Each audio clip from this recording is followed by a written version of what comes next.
In the early hours around 11:23, local time in the northern Red Sea, northwest of the Bab al-Mandab, the USS George H.W. Bush completed a long-range deployment journey. The carrier moved out from Naval Station Norfolk, crossed the Atlantic Ocean, passed around the Cape of Good Hope, and advanced through the Indian Ocean before entering the Red Sea region. This marked one of the most extended operational transits in the current deployment cycle.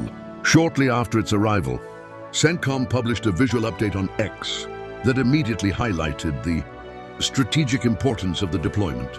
The released operational map, confirmed in CENTCOM's April 24th communication, placed 3 carrier strike groups across key maritime zones: USS Abraham Lincoln in the Arabian Sea, USS Gerald R in the Red Sea, and USS George H.W. Bush approaching from the northwest sector.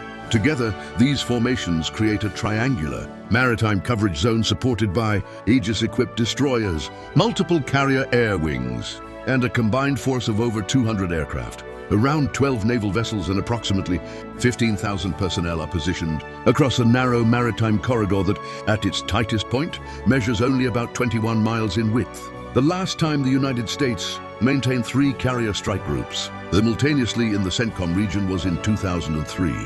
Rather than being a historical comparison, this reflects a current operational posture that significantly reshapes regional maritime dynamics beyond isolated naval actions such as interdictions, seizures, or blockades. To understand the impact of this deployment, each carrier plays a different operational role within the overall structure.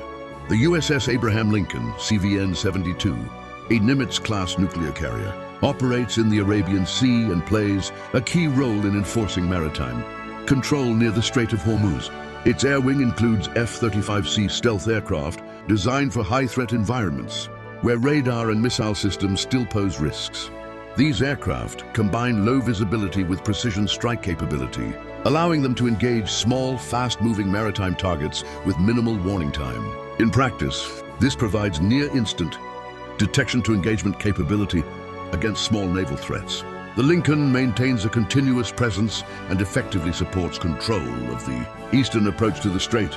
The USS Gerald R. CVN-78, the most advanced carrier in active service, operates in the Red Sea.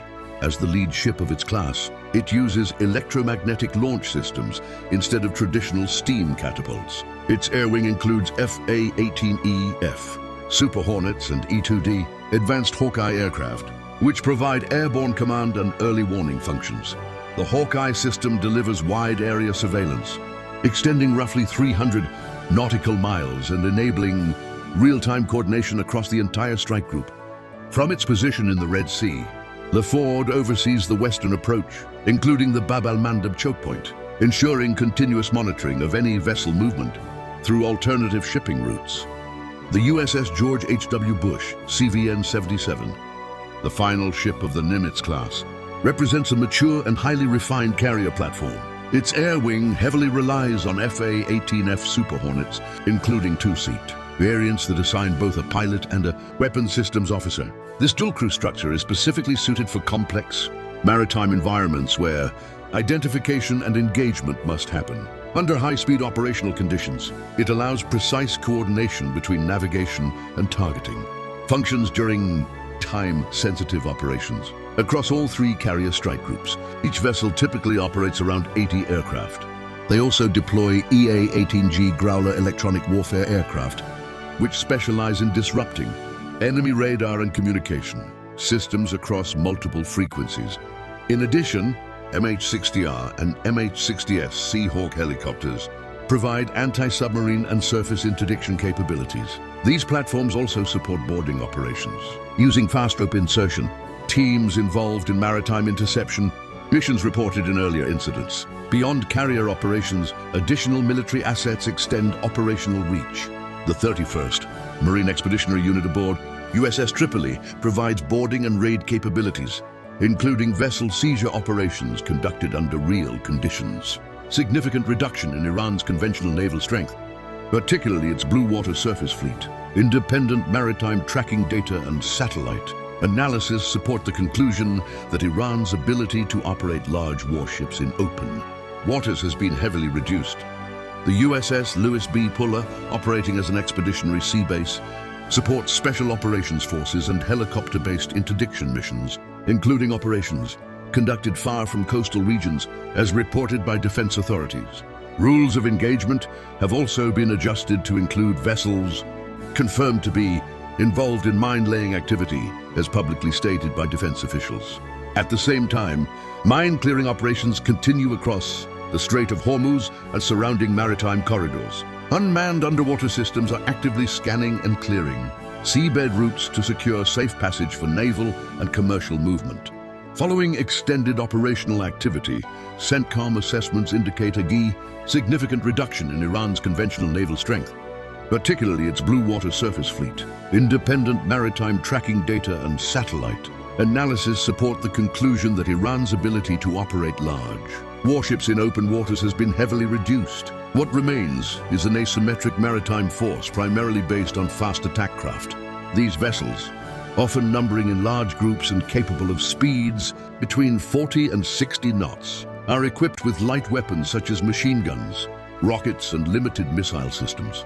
Their operational doctrine relies on swarm tactics and rapid hit-and-run engagements, optimized for confined maritime zones like the Persian Gulf and the approaches to Hormuz. These units are believed to be positioned across hardened coastal zones, including tunnel networks and island-based facilities. However, their effectiveness depends heavily on coordinated command systems, radar coverage, and missile support infrastructure, many of which have reportedly been degraded over time. Without integrated control systems, coordinated swarm operations lose effectiveness. Instead of unified attacks, these craft now operate in smaller, fragmented groups, carrying out limited harassment actions and occasional boarding attempts on commercial vessels. Several maritime incidents involving vessel seizures have been reported and acknowledged by maritime monitoring authorities, though they remain limited compared to conventional naval warfare operations. At the same time, economic pressure continues to increase. Reduced oil export capacity has created sustained financial stress, impacting both military funding and wider regional proxy networks connected across multiple countries. As revenue declines, internal political and operational pressure increases, especially among groups dependent on continued conflict for financial and strategic stability. This adds an additional layer of pressure beyond direct military activity. Negotiation efforts taking place in Islamabad through intermediary channels reflect this changing environment. Previous discussions failed to reach agreement on key issues such as nuclear restrictions, missile development, proxy funding, and maritime security arrangements. Despite diplomatic efforts, the gap between negotiating positions remains significant.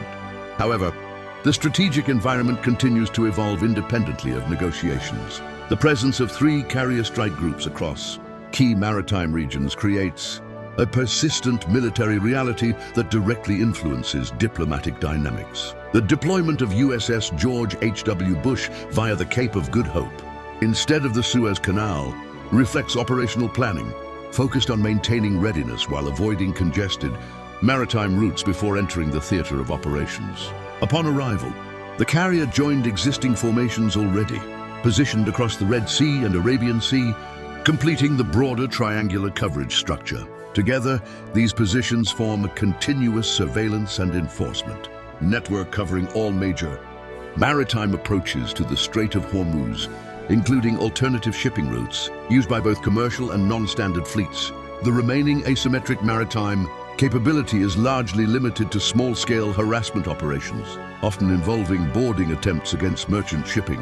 In contrast, the United States maintains a multi-layered force structure involving carrier strike groups, air wings, destroyer escorts, expeditionary units, and special operations forces, supported by expanded operational authority in specific threat scenarios. This imbalance defines the strategic environment as of April 24, 2026.